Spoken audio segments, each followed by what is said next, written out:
future. Let's give a round of applause to the students from the Senai São Paulo Technical Course in Electronics, Ana Valença Leme de Souza and Vitor Baron Jerônimo.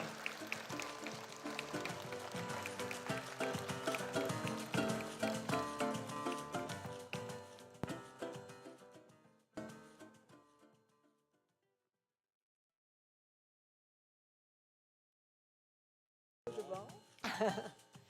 Bem-vindo. Ei.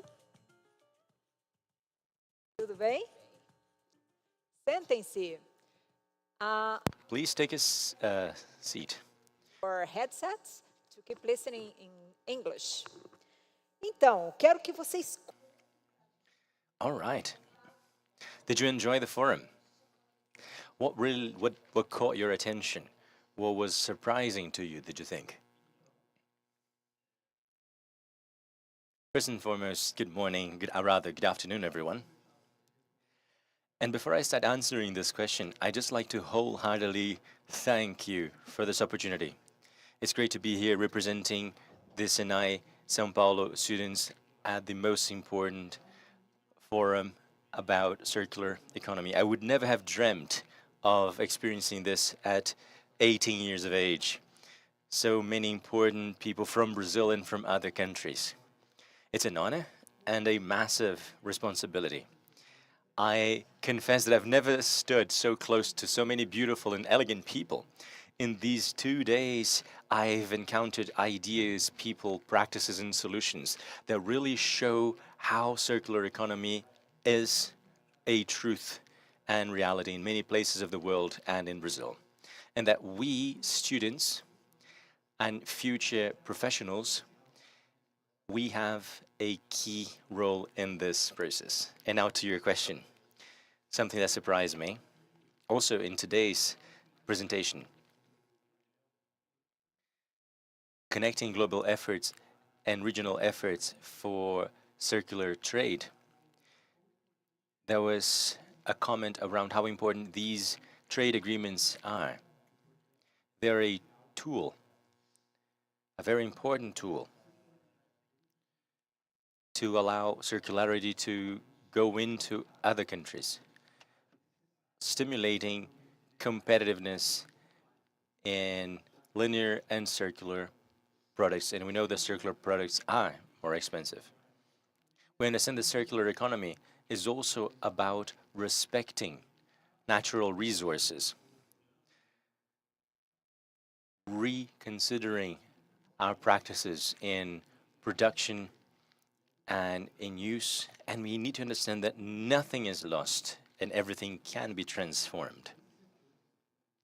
Another important point was to notice how education institutions, companies, governments are working together to promote a shift in the mindset all over the world.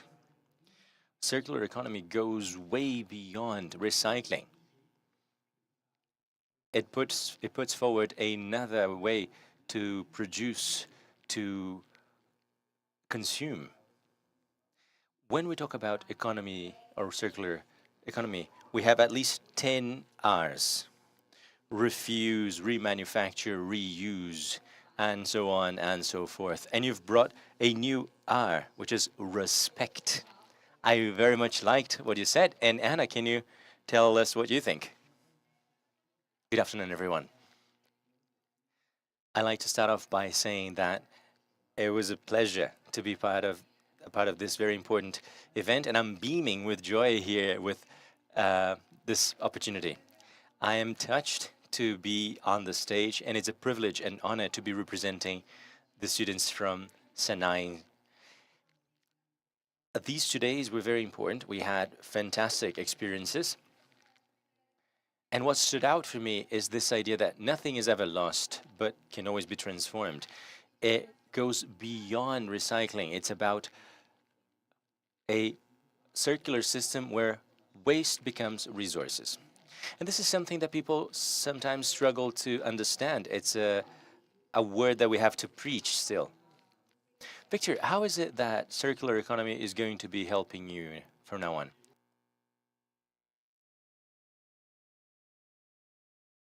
I've never thought much about circular economy, to be honest.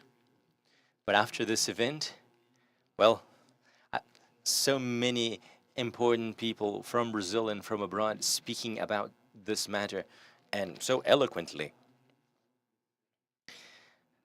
What I think will help me um, is now when I go back to my everyday activities, I'm going to think more about reusing and repairing and sorting garbage more adequately, right?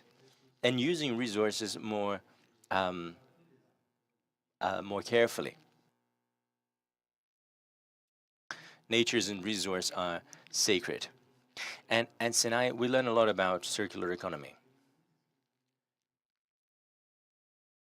We save paper that we used in a box. So once we use them for a presentation, we don't crumple them and throw it in a paper basket. We will save the paper in a box and it goes to a company that will process it and it comes back as paper towels for the toilets. And our course is electronic circuits, and Anna's going to be talking about this in a moment. We use materials such as metal, aluminium, everything we use. I mean, if a tool has rust on it or it's broken down, we'll put them aside, but we'll take them somewhere where it can be maybe melted and then reshaped into something useful again. Economy is certainly going to be helping us at Senai. And circular economy is not only about reusing. When you think about the motherboard in electronics, right? Circular economy is also about not throwing out the motherboard, but fixing it. We shouldn't replace it, but recover it. And this applies to other components as well. I see you've taken notes and you seem to be very interested. And you're here representing Sinai students.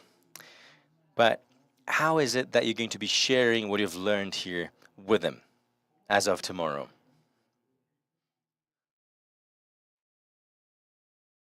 As a Sinai student, I'd say that we're not only being prepared to go into the labor market, but also to face environmental challenges and life challenges.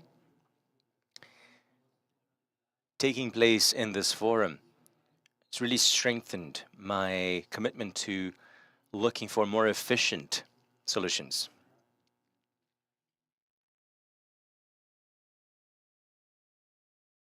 We have a number of groups, as it was mentioned in one of the Beja floor panels in the Oca building.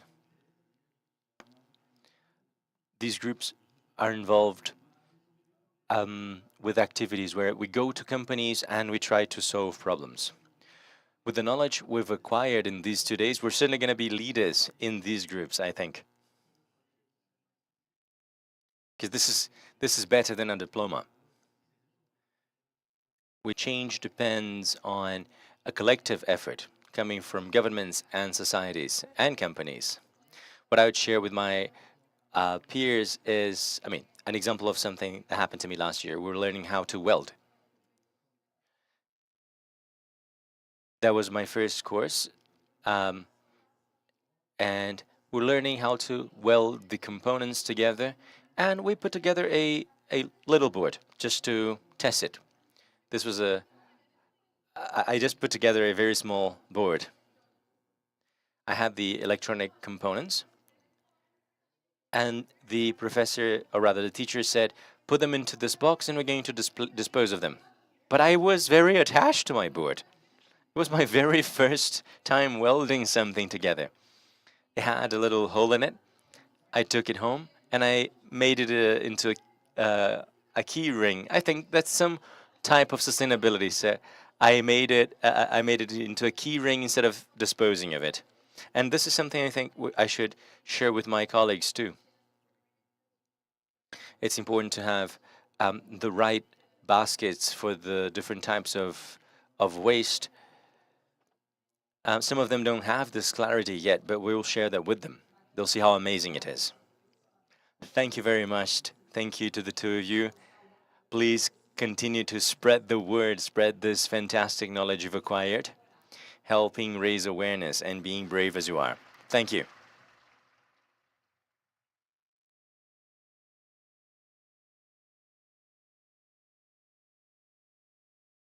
We still have a lot to cover.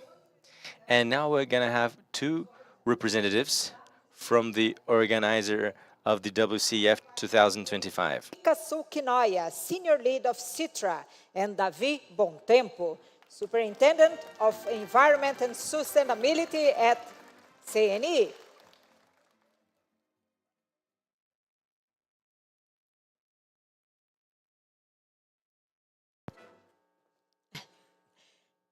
So I'd like to start first with you, Davi.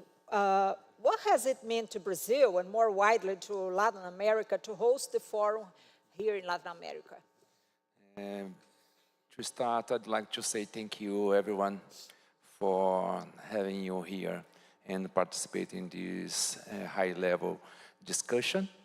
It was an amazing event with a lot of inputs, highlights, and high-level debates. So we can carry after that a nice quality information, and you can apply in other opportunities here. No? So I'd like to emphasize some international recognition because I think it's very important for countries like Brazil. We have the advantages like our energy matrix, and the second position in biofuels, and of course we have water and biodiversity around 20%, 15% only in the Amazon. So the key is how to transform that in competitiveness and how to reduce the cost, the price, and access, like someone said here before, the markets, the international markets. No? So the second point is about the public policies. I think this theme has guides a lot of panels here today and yesterday. So Brazil has the regulation right now. We have the strategy has been launched last year in 2024.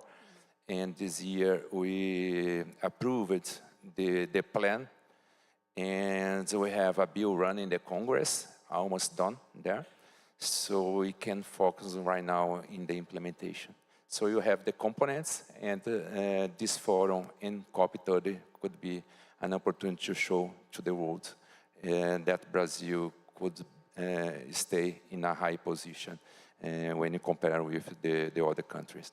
We're ready to move into action. Yeah, and your perspective, Mika, of having the forum here in Latin America. Yeah, thanks, Juliana, and it's a great honor to be here and in front of such a great audience.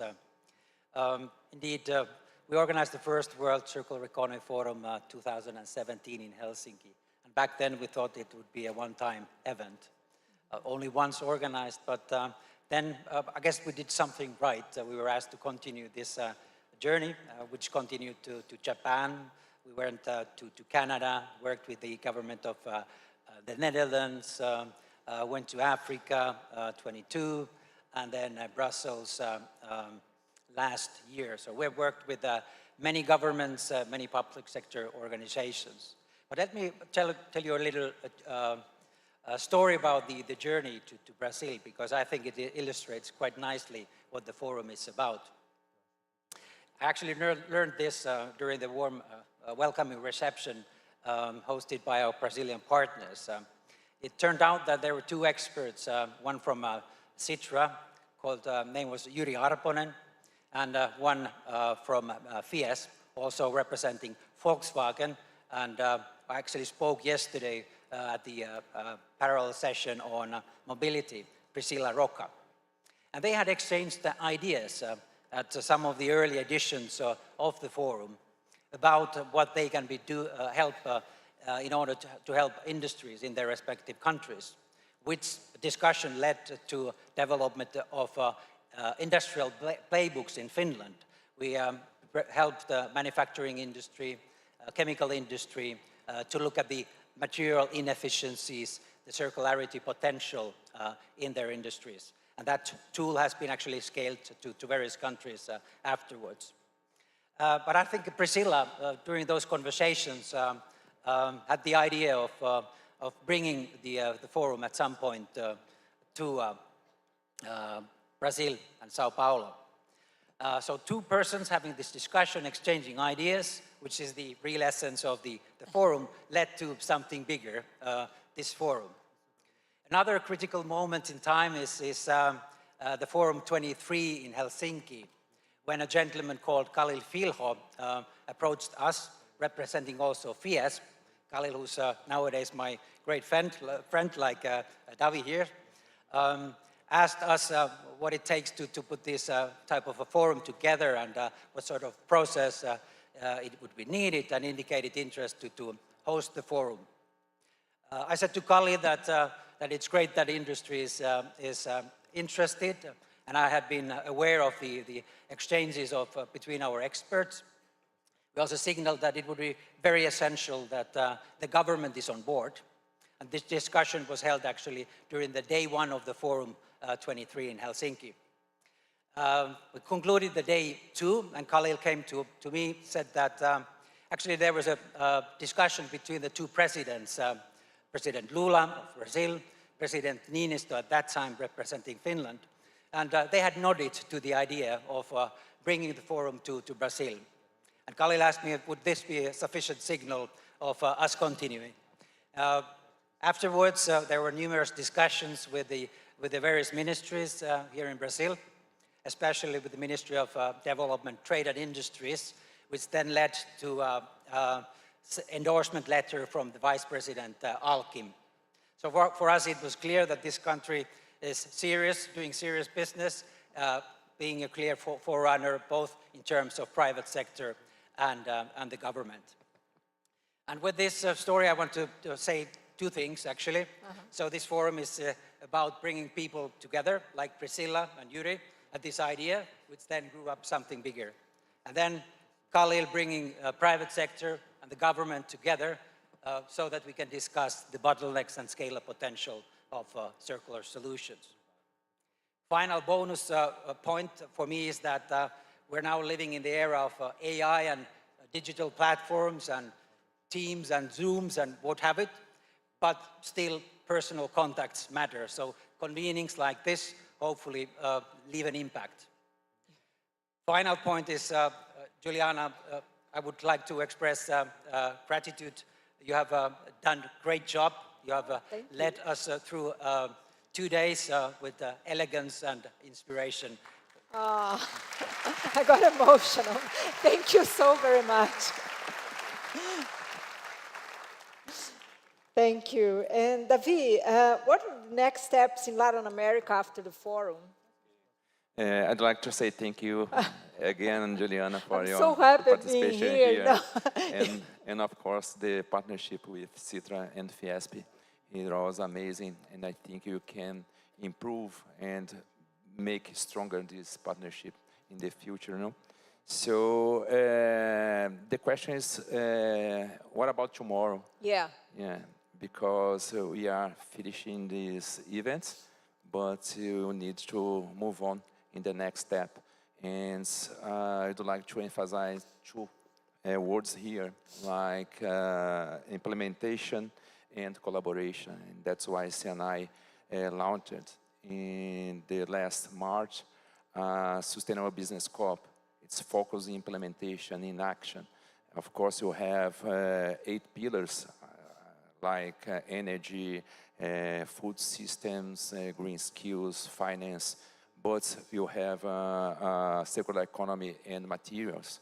And right now we are designing some recommendations just using the negotiation, the Paris agreements, not only in Belém, but also in Bonn. And we will have the opportunity to show how the companies are contributing for a low carbon economy. And that's why I think it's very important to start right now. And implementation, I think it's the next step. Thank you so very much. Thank you all for your reflections, most importantly for the initiative to make this forum so relevant to the world, a reality here in Latin America. And thank you. And indeed, the circular economy, I'd like to invite. The circular economy is a powerful tool for global development, and that also means enhance the growth and well-being of emerging economies. So I wanted to invite the Global Director of Climate Business from IFC, Jamie Ferguson.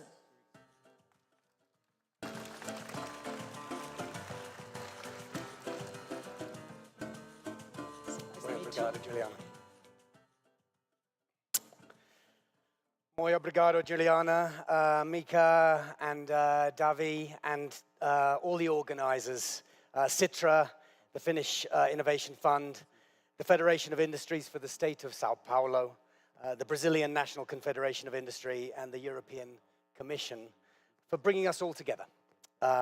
It's an honour to be a part of this community that's seeking to drive progress in the global circularity agenda.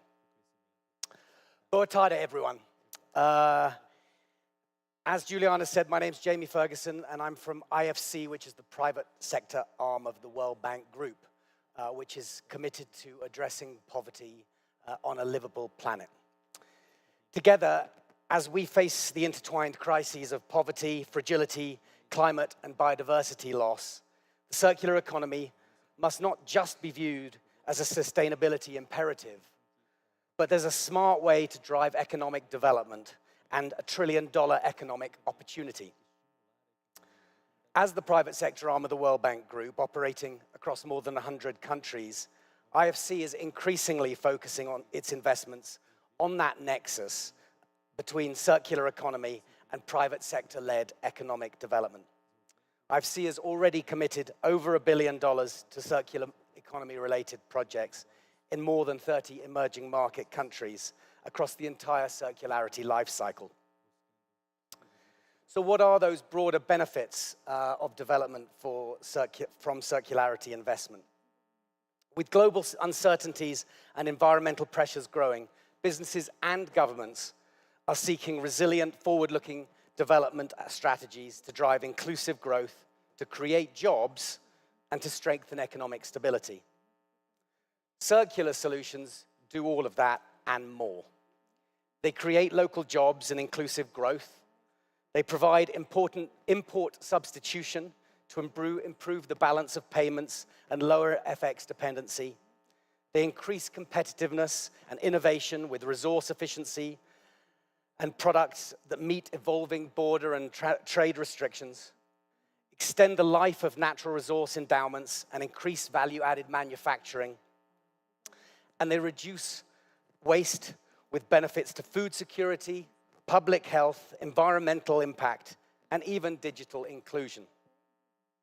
Let me illustrate all of those with some of the exciting work by IFC's clients from around the world. Firstly, cost savings and innovation. By minimizing raw material inputs and eliminating waste through smart design, companies can lower costs and speed innovation. Circular models diversify supply chains, reduce resource risks, and spur innovation in product design, reuse systems, and service delivery. Just last month, IFC was proud to announce a $130 million investment in Magalu right here in Brazil, one of the largest retailers. This partnership supports Magalu's digital transformation while embedding circular economy principles in its business model. Structured with performance-based incentives in the financing, the investment will help the company increase e-waste recycling 5 times over in just 5 years. Brazil generates 2.1 million tons of electronic waste. I was just thinking that with the motherboard. 2.1 million tons annually, of which less than 4% is formally recycled. So this investment will help to address that problem while supporting Magalu's expanded e-commerce. Secondly, job creation and local economic development. Adopting circular practices could create up to 6 million jobs, especially in recycling, reuse, remanufacturing, and services that extend product life cycles. As my boss, the World Bank Group's president, Ajay Banga, keeps emphasizing, jobs are the most effective way to build self-sufficient economies, reduce humanitarian need, and create demand for goods. In Turkey, IFC extended a green loan to Sanko Textile to develop new textile recycling facility in an earthquake-affected region. Sanko will more than double its recycling capacity, transforming textile waste into high-quality fibers and generating 850 direct and 2,500 indirect jobs while recycling 200,000 tons per year. Thirdly, import substitution and economic resilience. Recycling domestically can lower imports, reducing exposure to commodity prices and FX volatility, and lowering demands on limited foreign currency reserves. In Ghana, local production of steel is just 315,000 tons versus annual demand of over 1 million. IFC invested in Ryder Steel to support the construction of an electric arc furnace, which will use scrap steel to produce 240,000 tons annually at 1/4 of the CO2 intensity of traditional blast furnace production, substituting 25% of demand with local supply versus imports. Fourthly, reduced impact on our threatened natural resources. IFC's first ever blue loan to Indorama Ventures is scaling bottle-to-bottle recycling across 5 countries in Asia and Latin America, including here in Brazil. This initiative will recycle up to 50 billion PET bottles annually, helping to prevent plastic waste from reaching our oceans and landfills. And lastly, to prove that I wasn't just exaggerating when I said food security and digital inclusion. Digital inclusion. China is the world's largest phone market with 2.5 billion phones in circulation and over 500 million sold annually. And back in 2011, just under 1% of that was recycled. IFC's early investment in AT Renew allowed them to scale a tech-enabled platform for collecting, refurbishing, and reselling used electronic devices, and to take their model global with an investment here in Brazil in Trocafone.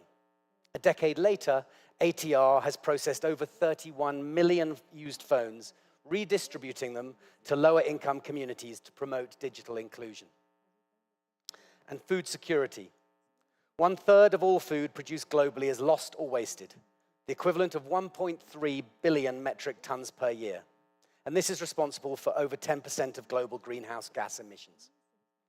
IFC's investment in Appeal, a food science startup, supported the expanded adoption of its edible coating across developing countries to reduce food loss and reduce plastic wrapping use. As I hope you can see, these investments and our discussions this week at WCEF reflect a clear message. The circular economy is a smart business strategy, a big investment opportunity, and an important tool for smart economic development. But what will it take to expand this? Finance will play a catalytic role in advancing the circular economy, not just for scaling successful business models, but enabling the infrastructure and systems needed to support them. The trillions of dollars needed are far beyond the public purse, what the public purse can provide. Private markets and private capital will need to play an outsized role, and public funds must be used strategically to catalyze that. Attracting private sector investment for circular economy projects presents specific challenges. Circular economy investment sizes are often small, projects may not be considered financially viable, and virgin materials are often cheaper than recycled alternatives. Additionally, the participation of the informal sector, as we all just heard, adds risk and complexity for investors. Public policy must therefore prioritize efforts to address these barriers. Extended producer responsibility can play a key role by directing funding to waste projects and offsetting the cost of waste management to keep supply of recycled product available and affordable. Complementary policies such as mandated recycled content can drive demand and ensure commercial viability for projects. These policy shifts also have the potential to generate quality jobs and must be designed to ensure a just transition for all. The recently announced National Circular Economy Plan here in Brazil is a good example. Knowledge, capacity, standards, and data will also be critical. What gets measured gets delivered. Data on circular economy investment will be vital to track and support the growth of this space. And to start collecting data, we urgently need agreement on what constitutes a circular investment. Many companies and financial institutions still only associate the circular economy with recycling and waste management, whereas we all in this room know that there is a much wider range of circularity life cycle interventions that can offer circular and financial benefits. IFS has collaborated with public and private partners to harmonize circularity definitions and standards, to track and scale up private sector investment, and to address knowledge gaps. Tomorrow, we are launching the Harmonized Circular Economy Finance Guidelines. Do join us at the launch event to learn more about the eligibility criteria, qualitative and quantitative indicators, and how to quantify the finance with illustrative case studies. In closing, I hope I've convinced you that circular investments are just good economic development. But collaboration will be essential to seize this opportunity. Transitioning to a circular economy will require coordinated, multi-stakeholder action. This shift cannot be achieved by one actor alone. It demands simultaneous interventions by public, private, and civil society stakeholders. Public and private sector players must work together to create the right enabling environment for private investment, to build local capacity and set the right policies. In a time when finance is increasingly limited, we must align our efforts and leverage one another's strengths. Only then can we accelerate the shift towards a circular economy. With this in mind, I'm pleased to turn over to our esteemed panelists who will explore how circular economy approaches are progressing around the globe. Over to you, Maika.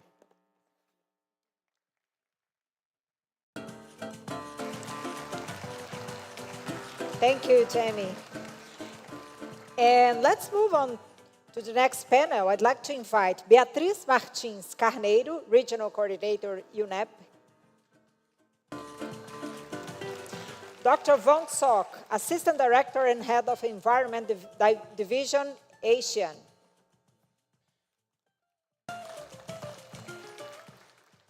Davina Milengie, Chief Program Coordinator, Climate Change and Green Growth. Bernard Cabret, Head of Sector Environment and Circular Economy of European Commission. And to coordinate the panel, I'd like to invite back to stage Mika Sulkinoya.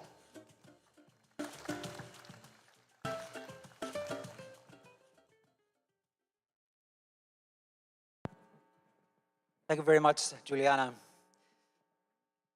I will need to go back to the story I told, because I had written to my notes that remember Nelson. That is one important thought leader with whom I had discussions many times, giving perspectives to Brazil and Brazil's circular economy perspectives, and also more broadly in Latin America. So thank you very much, Nelson from FIES, for those discussions and being a thought leader in this process.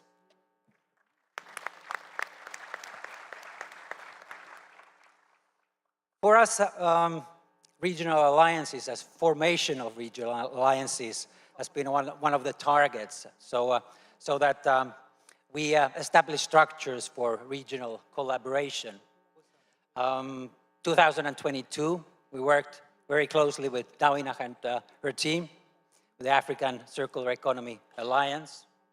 And now, the first step after having discussions with FIESP and the government, the first partner we went to was Beatriz.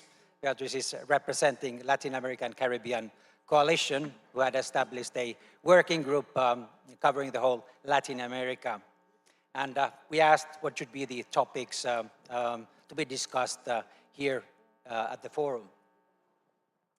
But I thought that we would have similar questions for each of you, and then take a look at the regions in question, and some deep dives to the acute matters and the progression of circular economy, different region. And why don't I start with Beatriz, since we're here, asking you what is the most significant circular economy trend or development which you are seeing at the moment in your region? Thank you very much, Mika. I would like to first thank you and Sitra and FIESP, Mr. Calil Curi Filho, for the invitation to UNEP as the coordination mechanism for the LAC Circular Economy Coalition to be present here. And tell for the ones that don't know the coalition is a government-led initiative. So we have 18 countries that are member countries from the Latin American coalition. We have a steering committee with 6 countries leading the way of the coalition. Our presidency now is held by Peru, the government of Peru. And we have also other stakeholder members, private sector, think tanks, academia, the EU as a multilateral, multi-partner organism. So we add up to 58 members nowadays.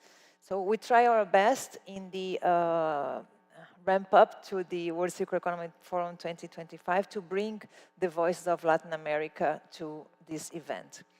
So one of the most significant and impactful trends that we've seen is the increase in development and implementation of national circular economy roadmaps, strategies, policies. So the countries across the region are beginning to embed circular economy not only as part of their environmental agendas, but also a strategic approach to enhance economic resilience, industrial innovation, such as the case of Brazil, and social inclusion. So we have Brazil that launched their strategy last year, and recently, last week, their national plan. We have Peru that launched their roadmaps in March this year. Colombia that is working on a new national policy that is backed by legislation, and Costa Rica that set up an impressive number of indicators for their circular economy roadmaps and strategies. So, and also the institutionalization of other policies and cross-sector coordination. So, for example, the frameworks on extended producer responsibility is increasing in the region. We see a lot of uptake for this. And so I think that it's been recognized by our countries in the region that circular economy is a key lever to achieving the climate goals, reducing material dependency, and promoting a just transition. Thank you, Beatriz. With Dr. Wong, we have not yet organized the full-fledged World Circular Economy Forum, but we did something together last year, a regional forum in your respective regions, and that was quite impactful, and we will continue collaboration. But what is the most significant circular economy trend you see at the moment in your region?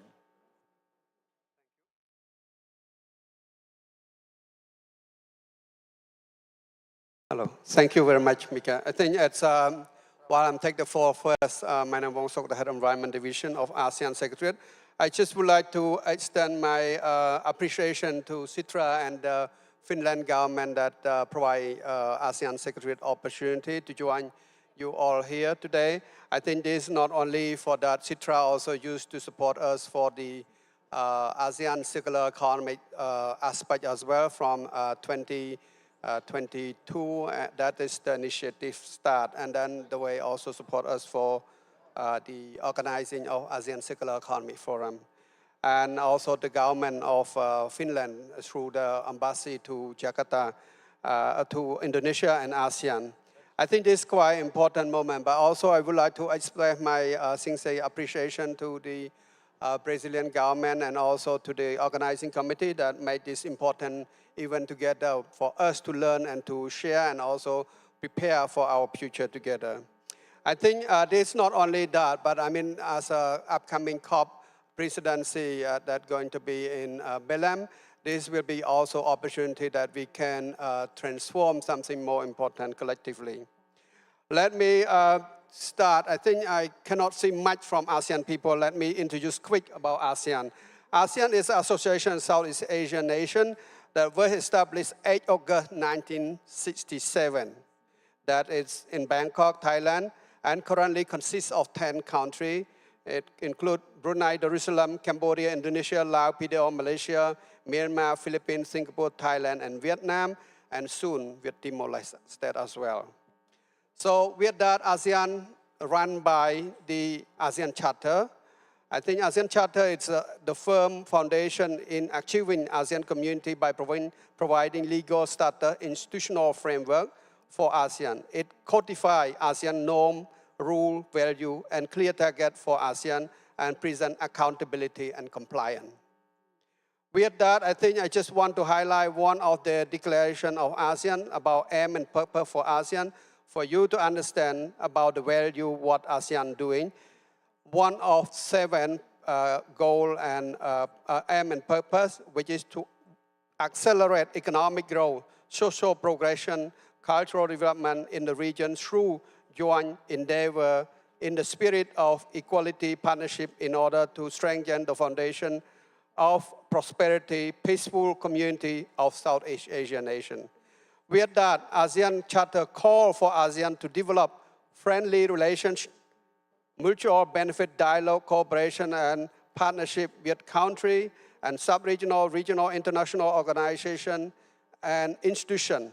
ASEAN external relations set out the framework for ASEAN to widen and deepen a relation with external parties through conferment of the formal status of dialogue partner, sectoral dialogue partner, development partner, as well as comprehensive strategic partnership.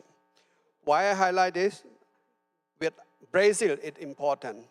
ASEAN and Brazil part of ASEAN sectoral dialogue partner. Brazil was conferred the status of sectoral dialogue partner of ASEAN by the 55 ASEAN ministerial meeting on the 3rd August 2022 in Phnom Penh, Cambodia.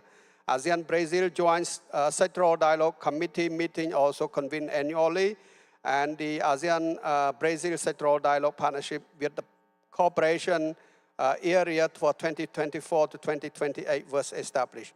So I mean with that, not only Brazil, EU also one of our important dialogue partner, and also Germany and many other partners.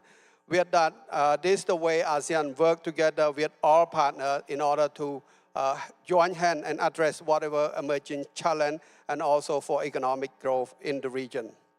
So with that, I think the most important and significant of ASEAN circular economy have been transformed, importantly from different approach, early stage from the solid waste management, recycle, and so on and so forth. Later on, the idea was well introduced in 2018, broadly in ASEAN region and ASEAN member states. So this including the some of the gap analysis of plastic circularity in 2019 with the support of EU, and also that the way we come up also with the number of policy documents, including ASEAN Circular Economic Framework for ASEAN Economic Community. We also established ASEAN Circular Economic Platform, and we convene regularly, annually, ASEAN Circular Economic Forum. So this not only for some of the countries may organize that, but ASEAN organize regularly, annually, this sort of ASEAN Circular Economic Forum to bring all the key players, not only from the public sector, but private sector, industrial, and businesses and think tanks to talk about this sort of circular economy. So I think we have also a number of guiding document and policy in place and the governance to make better for ASEAN with that sort of circular economy. And with that, I think ASEAN member states have already established circular economy sort of policy document guiding and also institutional aspect in place. I mean, throughout the first 2 days, we also learned from some of the speakers highlight about some of the countries in ASEAN like Indonesia, Singapore, Malaysia, Thailand, Vietnam, and so on and so forth, that have been set up some of the things on the circular economy. And I think with that, it's not enough. Circular economy have been applied in various sectors as well. I mean, for the circular economic framework, we introduced this into the at least 3 sectors, agriculture, energy, and transport sector, and also work with the national level, subnational level, and city. I end here. Thank you very much. Thank you, Dr. Wong. Now from Southeast Asia to Africa, over to Davina. The trends. Well, thank you again for inviting us. As you mentioned, in 2022, we set up the Africa Circular Economy Facility, but let me backtrack a bit. In 2019, the African Development Bank was invited to the World Circular Economy Forum in Helsinki. When you invited us, we actually didn't have a circular economy program. And so to see the journey since really shows to the opportunity therein. Let me start by saying that really associate with the knowledge that Jamie from the IFC has given around private sector mobilization and trying to get capital where the resource is. So in terms of trends for the African continent, it's really difficult to pick one. If you go to our markets, they are teeming with ideas. Listen, we are the continent that is going to be growing in 2050 with 25% of the global workforce. So there's huge ideas on our markets. But the issue becomes, they're in the markets, they for sure, because they're in the markets, they are own takers of their solutions. The issue is how do you scale this so that Africa, with its resources, is able to have a dent on the poverty numbers. Because it's really shocking that you have the biggest workforce, very capable, and I think the numbers are 35% of all the natural resources that are needed for the next transitions, whether it's in energy or digital space. And you still have populations that are growing in poverty. So that needs to turn around. And so in terms of trends, we see a lot of trends in natural-based solutions. We see a lot in the digital space. Many of you might have heard of the mobile solutions, digital mobile solutions. In Kenya, there's something called the M-Pesa. It took off because of those teeming energy and businesses in the markets. They know when they can make an opportunity. And so by trying to drive business, I think the missing link is knowledge, is data, is visibility.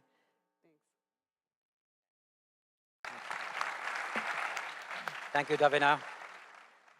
And now over to Bernard and about the recent developments and trends in Europe.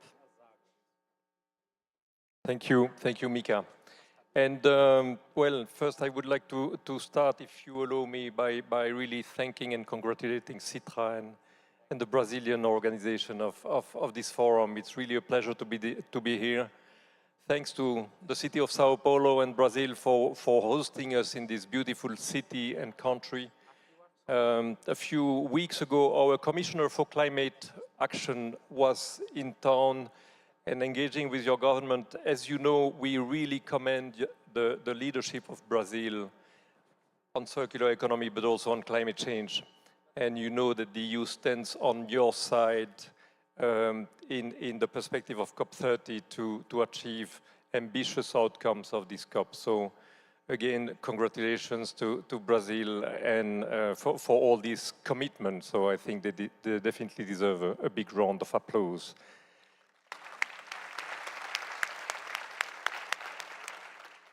Then moving to your question first, the circular economy is more than ever a policy priority for the EU. It has been a priority for us ever since 2015, when we adopted the first continental action plan on circular economy in the world, the Circular Economy Action Plan in Europe. And we had a second Circular Economy Action Plan. We now have circular economy ratified by the element of our new competitiveness agenda and of the new European Clean Industrial Deal. So this is a good sign. I think this is showing that circular economy is moving from the environment corner where it was to become part of the economic mainstream. And it's very much about transforming our economy so that it is where it needs to be now. We know that circular economy is crucial to achieve our ambition to be the first climate neutral continent by 2050. But we also know that circular economy, as you highlighted in your keynote speech, is crucial for our competitiveness, our strategic autonomy, and our resilience. We have implemented over the last few years 30 measures included in our second Circular Economy Action Plan, developing a very comprehensive set of policies and regulation.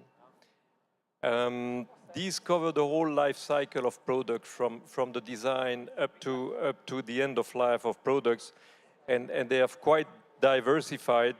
We have banned single-use plastics. We have introduced a right to repair, so if my cell phone breaks tomorrow, I can go to the producer to say, no, I don't want to buy a new one. I want you, and you have an obligation to help me repair this phone. Provides a harmonized set and harmonized standards and requirements for a market of 450 million people and 25 million businesses. So we are very willing to work with partners in the room and beyond to project these standards and trying to define together ambitious circularity standards for the world trade. Secondly, with this arsenal of policies and regulations, we are making progress, but we recognize it is too slow. The EU consumes 8 billion tons of materials every year. 11.8% of this comes from recycling. This is well above the world average of 6.9%, but this is still very insufficient. And our plans, we aim at doubling this rate by 2030. We have achieved some modest decoupling over the last few years. We see that our consumption of materials remains rather stable or slightly decreasing, while our economy continues to grow. We are also sourcing close to 50% of some critical metals for our recycling, and more than 50% of our municipal waste is recycled.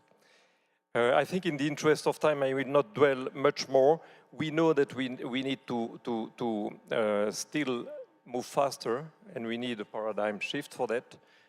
So we are developing a new Circular Economy Act to create a single market for secondary raw materials and make secondary raw materials more attractive and competitive vis-à-vis virgin materials.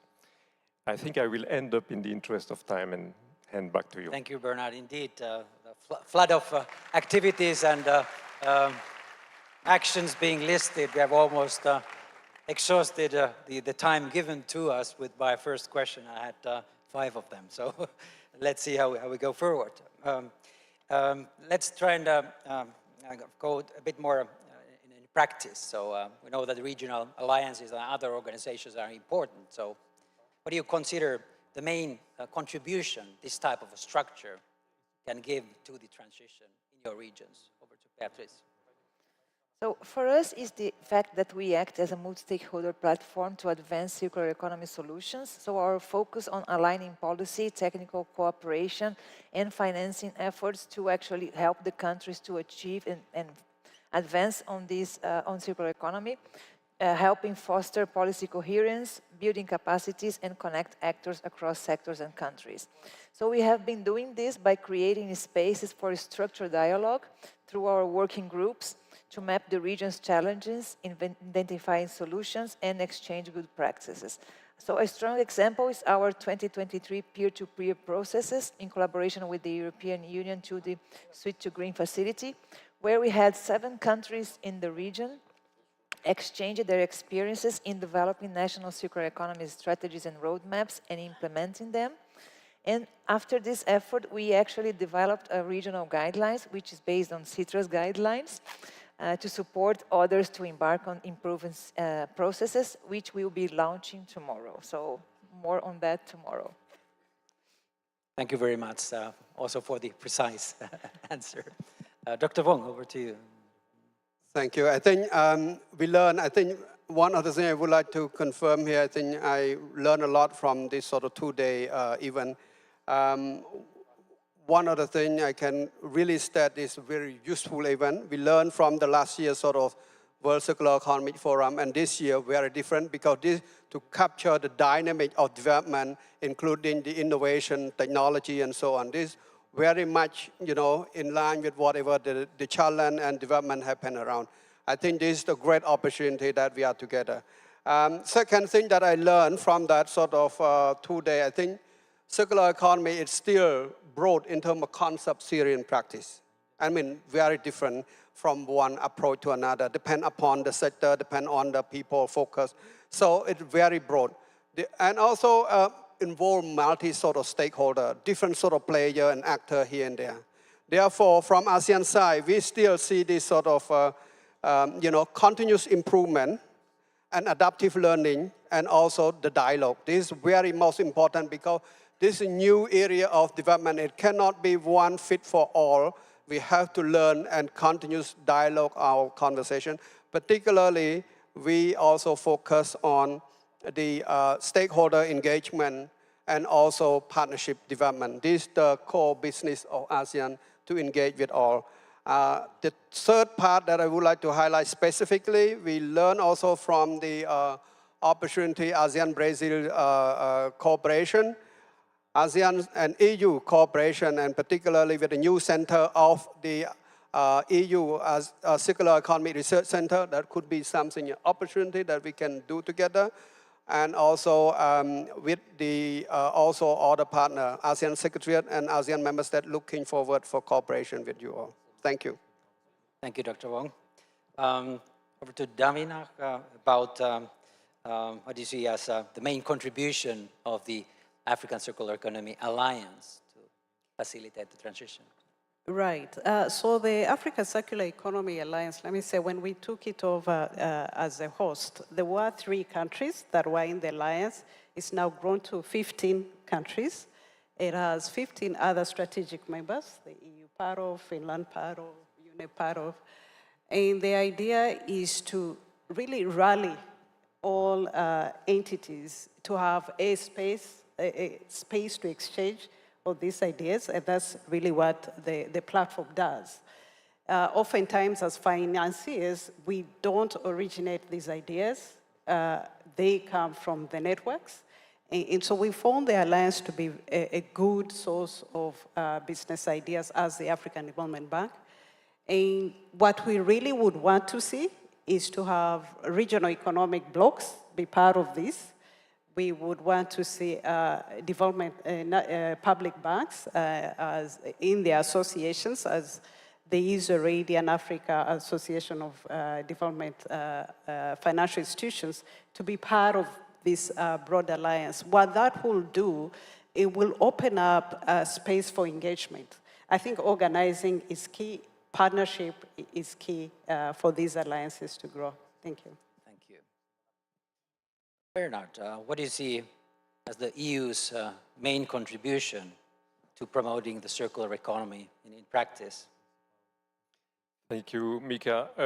Well, first to say that it is extremely satisfactory to see all the progress in the room. We really are discussing here a positive agenda to tackle the triple planetary crisis and economic development.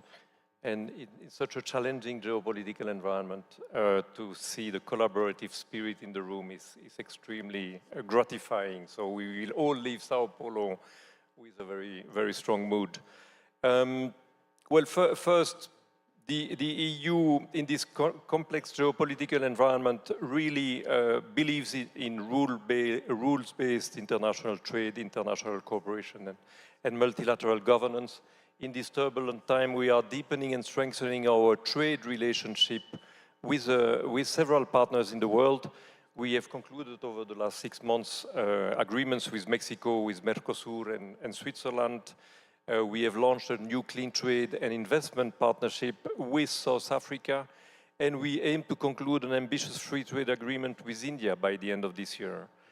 So meaning we want to cooperate with partners on trade as the best way to global prosperity within planetary boundaries.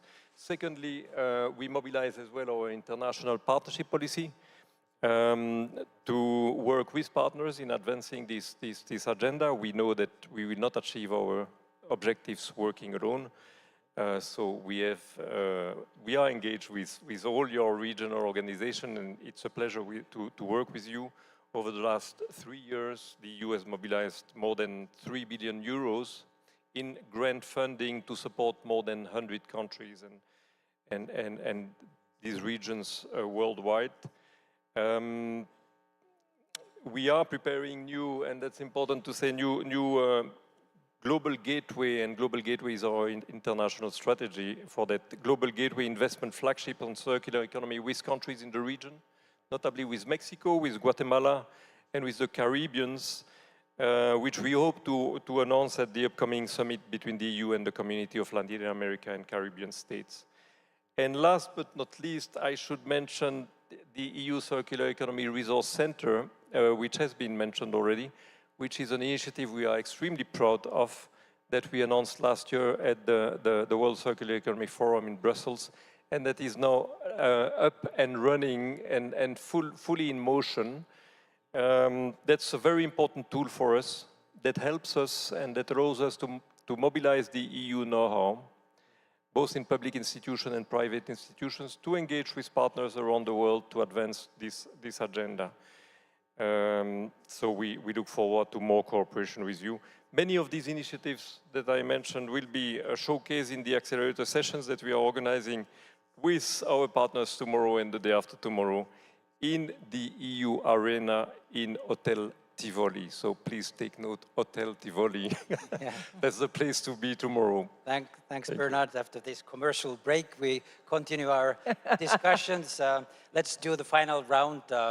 I told you about the two experts exchanging ideas, and you are the experts of the regions. And I would like to ask you, what have you learned from the other regions? Not here, but in your discussions with other regional alliances. Beatrice, over to you. Okay. Can I say something different? Sure. Can we be flexible? I am very flexible. No, of course, that's what we see and what we have experienced with the great collaboration with the African Alliance and GACERE, the Global Alliance on Circular Economy and Resource Efficiency, is that we can bring together and expand this collaboration through our participation here during these days on the World Circular Economy Forum. So I think that the key word is cooperation and collaboration. We cannot do this alone, and this is our experience working with the other regions. But if you want, I can talk about challenges. Thank you, Beatrice. And Dr. Wong, if you want to answer to some other point or raise other point, then I asked, go ahead. Thank you. I think I saw the thumbs up. That's why I tried to also inject early point already. Maybe can skip me. Yeah. Thank you. Beatrice, sorry, Davina. Well, I think what we've seen, and I think the power of this forum is getting all of us together. In really what we want to see is that we bring the private sector on board to learn about the opportunities therein. And I don't think we really need to reinvent the wheel. On the African continent, we have the Great Green Wall. If that is a belt around the Sahara Desert that covers 22 countries. That initiative has a lot of many entities that have come in to regenerate nature, to create jobs, and to ensure that the desert doesn't come down. So it is through those efforts that we can then find resources to regenerate nature and to also create jobs for the next generation. Thanks. Thank you, Davina. Bernard? Thank you, Mika. Well, this forum has showed once again that we have a lot to learn from each other. So that's something we have learned, is that we have a lot to learn from each other. And that there is no one size fits all. Obviously, there are multiple recipes. And many of the economies of our partner countries in your regions are much more circular and have obviously a much lower footprint than us. We have learned as well that, well, in affluent societies, we need to move beyond consumerism, obviously. Happiness is not correlated to higher consumption above a certain level. Happiness first depends on access to basic services, of course, for all. Happiness depends on our social networks. Happiness depends on our connection with nature, not on the level of our personal consumption. So that's something we know and we learn as well from your regions. Thank you. Thank you very much. Let me conclude this discussion with the notion that circular economy certainly needs to be contextualized and regionalized, but there still is something we can learn from region to another. Thank you very much. A big hand to our panelists.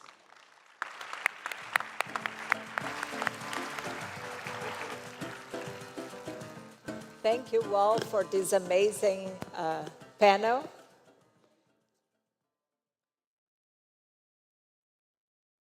Thank you. Important discussions, analysis, reflections, and a foresight view, right? But we are reaching the end of our forum with some exciting news. I have really exciting news to share with you, and that's why I want to invite Kari and Nicoletta from European Union Circular Economy Resource Center. Please.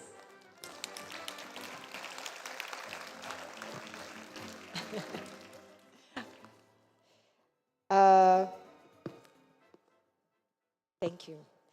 Kari, what's the European Union Circular Economy Resource Center and how it accelerates the circular economy globally?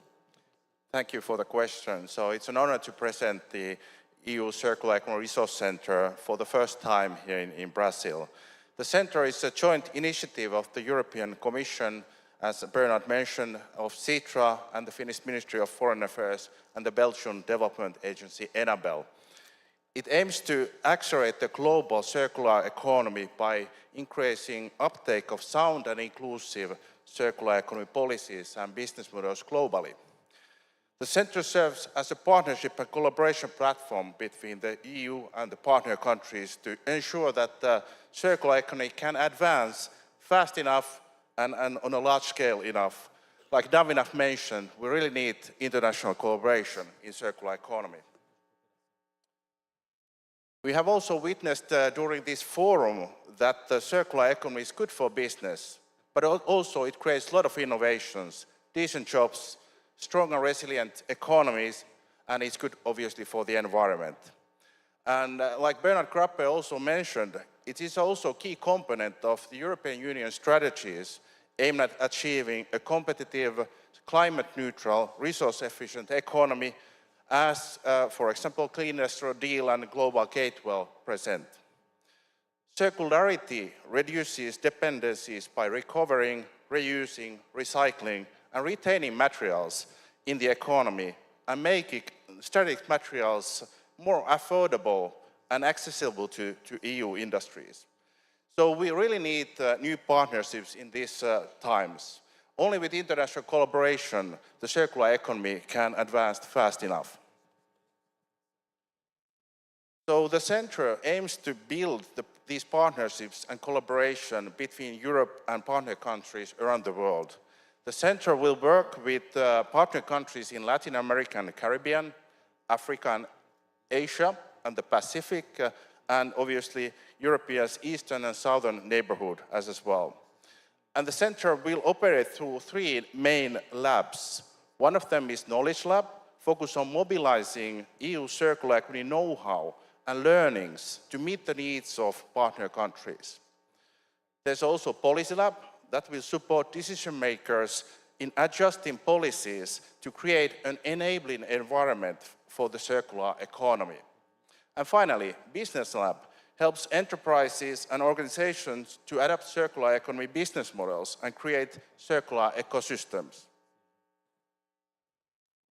Through these labs, we will offer collaboration support, peer-to-peer learnings, even technical assistance and expertise support. In conclusion, the EU CIRC is not just a resource center. It is a catalyst for change. By linking the supply of circular economy partnerships to the demand, we are building a future of prosperity and resilience for everyone. So we're very excited about the center itself. Great, Kari, thank you. And Nicoleta, what can we expect from it to the future, thinking of the future? Thank you, Juliana. Let me just start by saying that it's a real pleasure for me to be here today on behalf of Enabel. We're very happy to work with Sitra on the implementation of the EU Circular Economy Resource Center. And today we have actually 3 main announcements from the EU CIRC. First of all, our landing page is officially online, so you can consult the page for any information that is related to the center mission, to its activities, service offer, and most importantly, information on how to contact us, to get in touch with us and with the team. Secondly, Kari was mentioning and underlining the importance of international collaboration, international partnership, and what we want to do with the Business Lab and with the other labs is to create peer-to-peer exchanges between the EU and partner country stakeholders, and that's why we'll have our first peer-to-peer exchange in the framework of the World Circular Economy Forum. It is organized tomorrow in collaboration with Team Finland, and it is titled Business Exchange for New Circular Markets. And thirdly, we're very honored to announce the launch of the Circular Awards by the EU CIRC that will be celebrated every year at the World Circular Economy Forum. There are 2 types of awards. The first one is the Policy Implementation Award that is now actually open for application and will recognize the leading role of a partner organization, of a public organization and a partner organization in driving the implementation of national circular economy policies since 2020.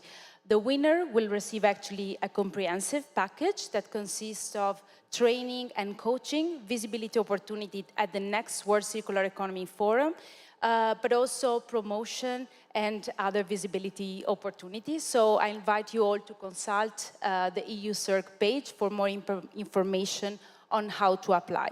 The second type are the Business Awards. They aim to celebrate circular economy businesses that are adopting circular economy models in partner countries, in eligible partner countries. And we are also very happy to announce that one of the award will celebrate the achievement and the leadership of young women entrepreneurs. The award will be launched in October 2025. So again, stay tuned for more information. Fantastic. Thank you, Nicoleta. Thanks, Matt. And we still have more exciting news to share, so I would like to invite to join us Nelson Pereira dos Reis, Vice President of Fiesp and Director of Sustainable Development Department.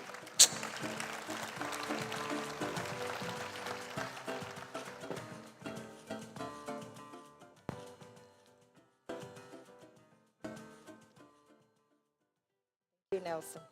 Over the past few months, FIESP, CNE, and the Center have joined forces to promote circular economy initiatives in the Latin America industry. Kari, could you tell us a bit more about how this collaboration unfolded? Thank you very much. So businesses have been very important in WCF during the years. So in the forums, we have showcased a lot of business cases that have a great potential. Also, in Finland, Sitra has made playbooks for different industries towards circular economy. And also, we have showcased most interesting companies in Finland several times, but also during our WCF Africa edition, also in African continent as well.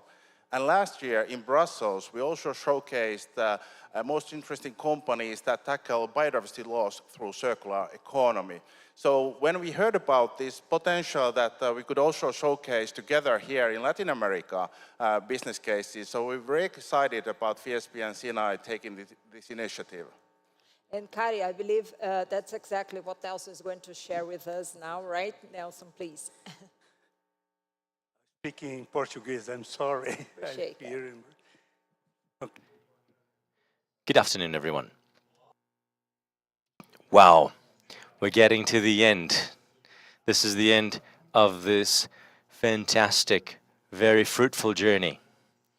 We had fantastic panelists, speakers who shared with us their experience, their knowledge, and they're leaving a very important legacy for us all to continue to pursue circular economy. The industry, circular economy, that is the way forward. Not only to improve your performance in using resources more carefully and reducing costs, but also to meet the demands, the ever bigger demands from society looking for more sustainability, and also contributing to combat climate change. And to that sense, FIESP and CNI made a call to action in Brazil, Latin America, and the Caribbean for cases for best practices in circular economy and business practices. And much to our surprise, we had an excellent result. We had over 200 cases that we've selected. They were selected by a team of specialists, a team of experts from Sitra, from the Academy, who have brought these cases together. They can be read in our website. And we're now going to make an announcement, which is our ebook, Circular Economy in Industry Best Practices. We have a QR code that can be accessed. And we hope that all these cases may become an inspiration for industry at large, for the whole community, so that we can learn how these practices came along, have become reality, and can be used by the industry all over the world. Yes, sharing best practices certainly inspires other businesses to join the path to circularity. That's the main objective. I think that collaboration, solidarity, circular economy should go hand in hand. Because at the end of the day, all we want is the sustainability of our planet. And that's a very challenging scenario. And the practices implemented by these companies, disclosing their secrets, their innovations, making that available to everybody so that they are shared is fantastic. Nelson, I'd like to ask you about the awards. I'd like to address a question to Nicoleta. 2025 award. Yes, so one of the objectives of the EU Circ Business Lab is that to spotlight and celebrate innovative circular businesses and practices to inspire actually a wider adoption of circular economy practices worldwide. And in this spirit, for this year, we joined forces with FIESP and CNE to identify an outstanding circular economy business in the region to receive the Business Award Latin America and Caribbean 2025. The response to the call was really impressive. More than 290 companies submitted their circular economy practices. After an initial screening, 42 companies were shortlisted and then evaluated by a joint jury composed by experts of FIESP, CNE, and the EU Circ Business Lab. The top 5 finalists were then invited for a final interview where they had the opportunity to showcase their project, their practices, to talk about their innovative approaches, the social and environmental impact of their circular business model, as well as the replicability of their project and the relevance to the EU market partnership. And that's why we're very happy today to be able to announce the winner of the Business Award LAC 2025. Wow. And so the moment has arrived, right?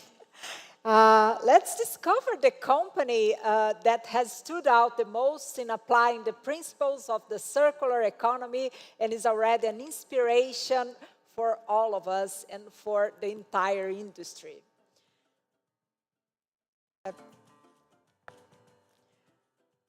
Congratulations, Davi Noronha, CEO da Energy Source.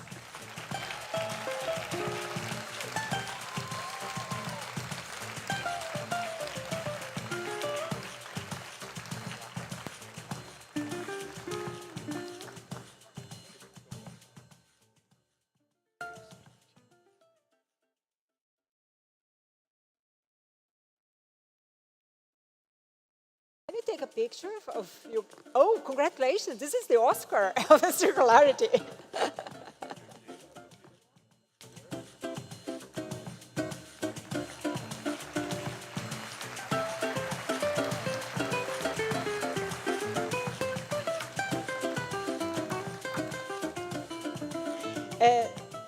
Now, Davi, tell us how important is the recognition at this moment for your company, for the future? Let's hear from you. Good afternoon. Good afternoon. Yeah. I'm deeply grateful. This is a very refreshing moment for us because in the front line, right, in the real world, the business field is very challenging. We face every day giants, right, to speak about entrepreneurship. But when we are talking about circular economy, urban mining, transition, then we have an extra challenge. And to receive this recognition is something very, very unique and important for us, for our journey. I prepared something to avoid mistakes. On behalf of Energy Source team, I'm deeply honored to receive this business award. These recognition trainers inspire us to keep a steadfast position in our mission for a better future in a sustainable world through the circular economy solutions. It's possible. This is possible. I'm grateful to God to bring us here and guiding us our journey. My family, in especial my wife, is here. Oh. She's the one that held a side of me in this hard moment. My friends in Energy Source, we have a friendship collaboration in this innovation, research, everything is a friendship environmental. And your commitment with your mission is what makes the difference. Special thanks for you, CIRC, Enable, Sitra, CNI, FIESP, and all the partners involved in supporting the circular transition. This award belongs to our entire team and motivates us to keep innovating with a purpose, integrity. Let's work together to build this better future through a circular economy solution. Thank you. Congratulations once again. Thank you all, and please, Kari, I'd like to ask you to stay with us. Thank you, Nelson. Thank you, Nicoleta. Yeah, please, Kari, stay with us, because we have more news. I like news. A highly expected announcement. So, where will be the next edition of WCEF? Where it's going to take place? Keep your eyes on the screen. Let's see the video.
Congratulations, India!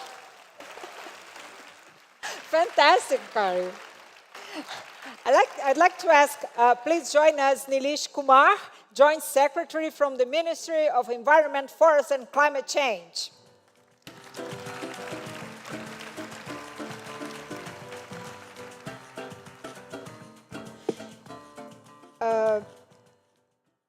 I want to ask you, what is the state of circular economy in India? What are the biggest developments, opportunities, and gaps?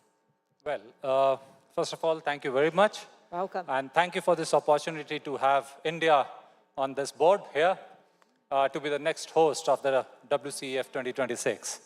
And I must also appreciate the current hosts, Brazil, and the FIESP, and also Sitra, who have been really instrumental in organizing this fantastic event here. So congratulations once again.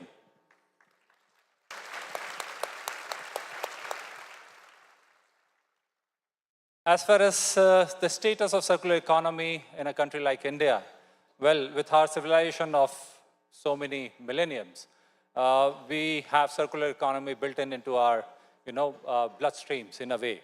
I think so in the last session, we had an Indian origin lady also, Anita, I think so, talking about how we live circular economy in our daily lives.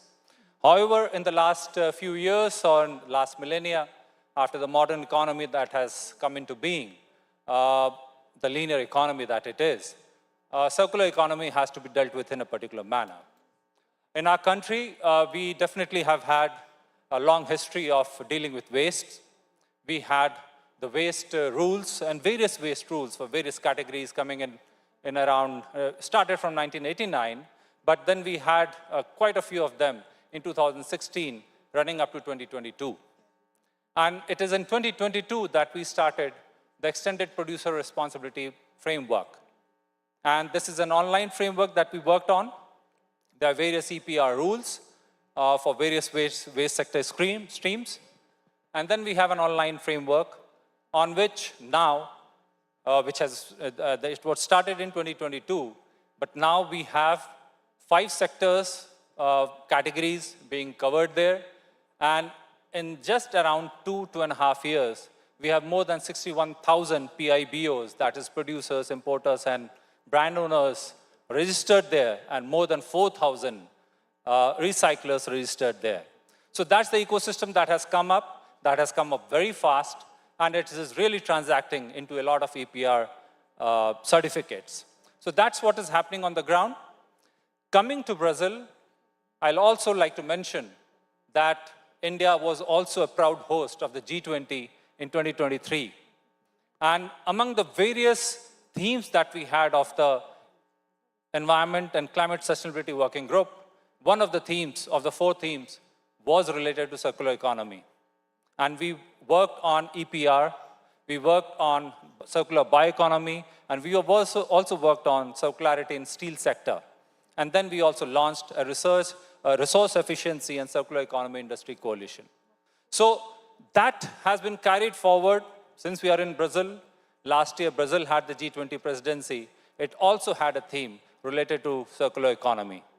So while we have a lot going on in India, and we had certain takes during our G20, the circular economy at the Global Forum has also been going on.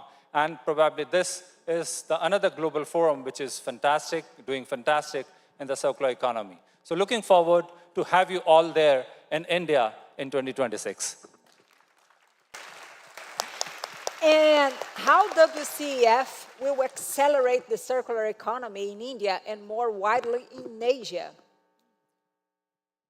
Well, as we have seen again in the last session here, from all the continents we had, from ASEAN, Mr. Dang, from African continent, then also from the Latin America, quite a few representatives talking about how circular economy is and what they have gained from this WCEF here in Brazil.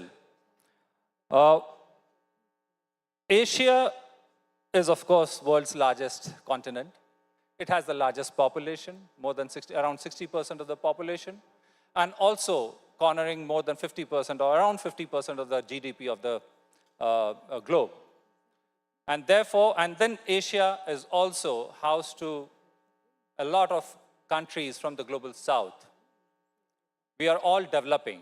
And since we are going to be developing, we are going to be using more material.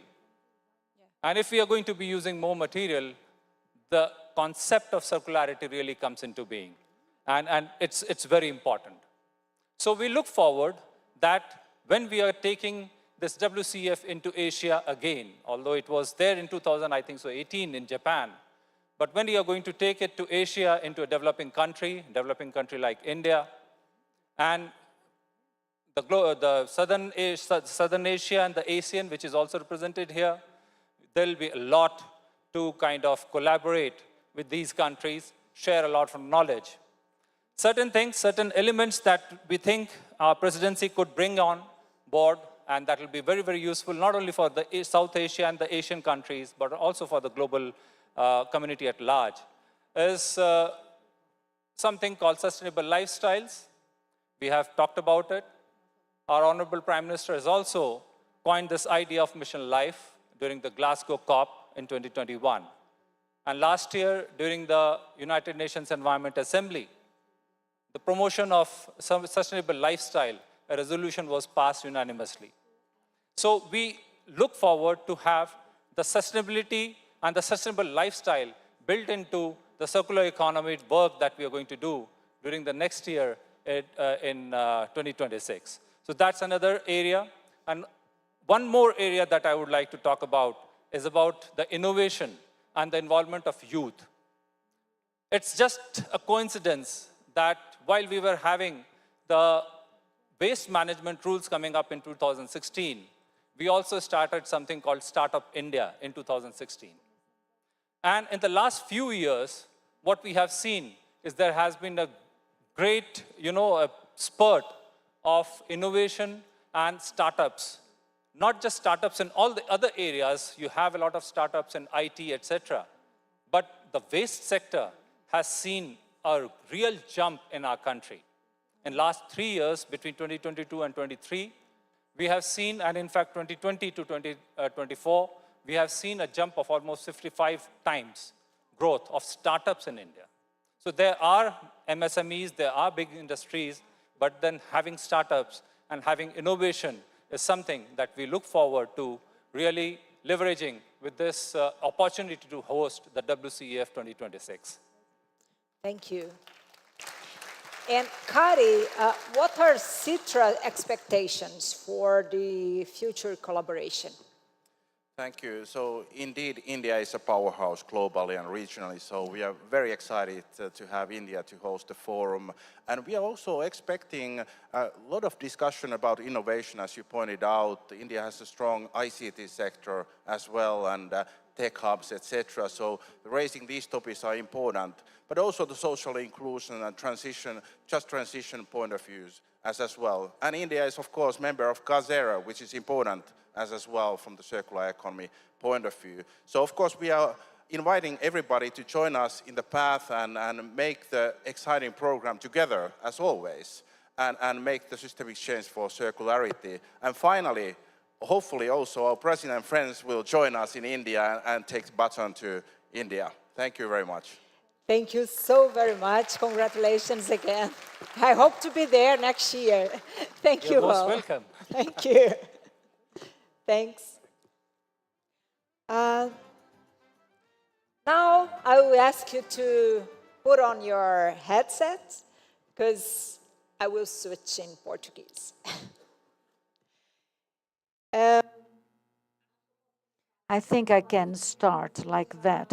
I believe that this is one of the best definitions for the global transition towards a circular economy, to share knowledge, to exchange technologies, good practices that allows us that nations speed up the adoption of sustainable models, thereby reducing waste, fostering the efficient use of natural resources.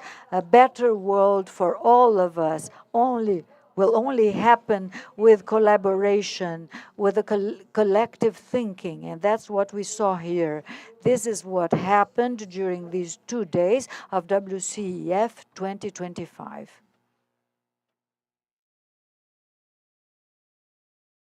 To give you an idea, the largest world forum of circular economy, we mobilized over 28 partners, amongst them the 5 hosts of this event, with a team of almost 60 people, staff of almost 60 people that worked over 365 days, developing, studying, gathering, producing all the content, and this amazing structure was meant for you, with the important help of leads, with the session leads, and the 114 speakers who were present on this stage, on these stages.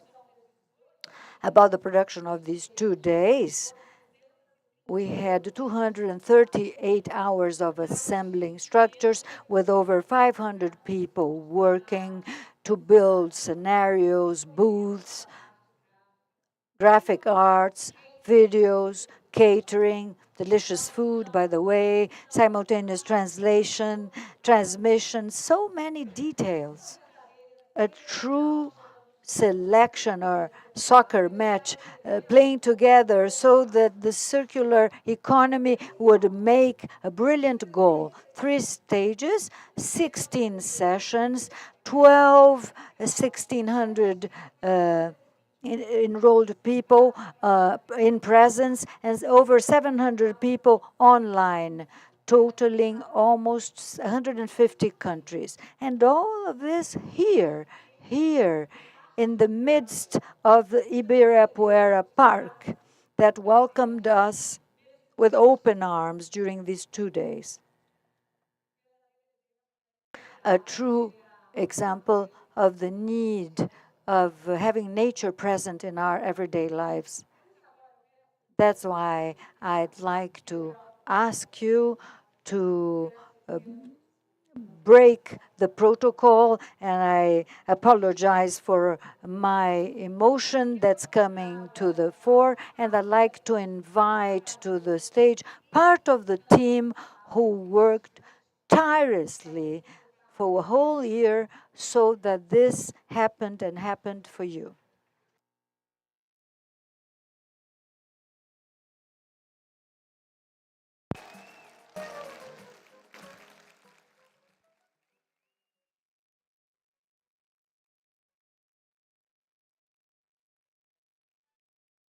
Venham todos.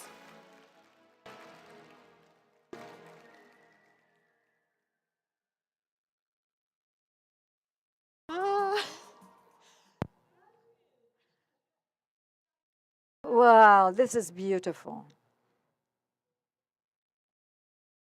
Please do come up. This is your stage. Do come.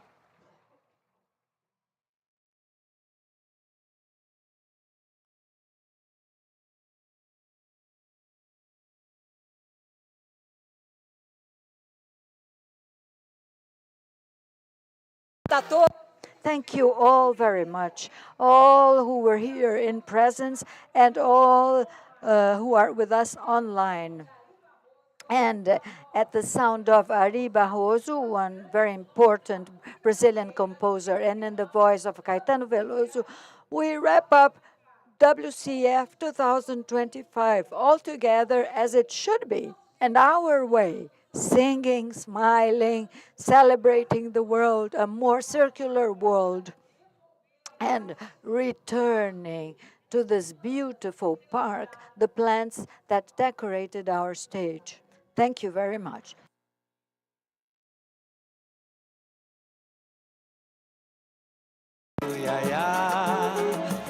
Desse Brasil que canta e é feliz, feliz, feliz é também pouco de uma raça que não tem medo de fumaça, ai, e não se entrega, não. Olha o jeito nas cadeiras que ela sabe dar, olha só o remeleixo que ela sabe dar.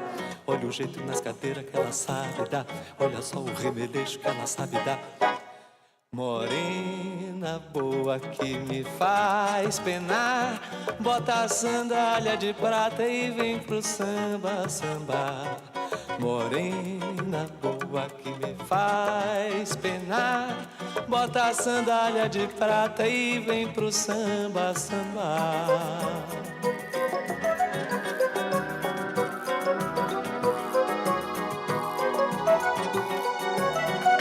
Isso aqui,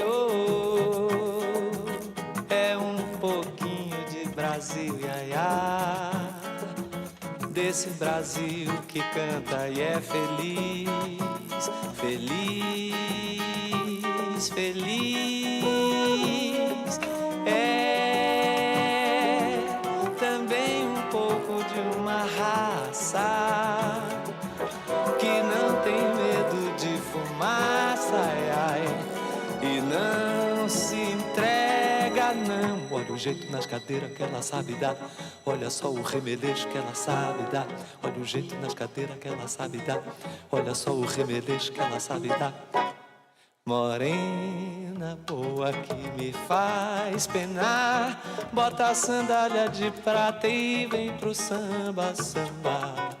Morena boa que me faz penar, bota a sandália de prata e vem pro samba, samba. E vem pro samba, bota a sandália de prata e vem pro samba, samba. Bota a sandália de prata e vem pro samba, samba. Bota a sandália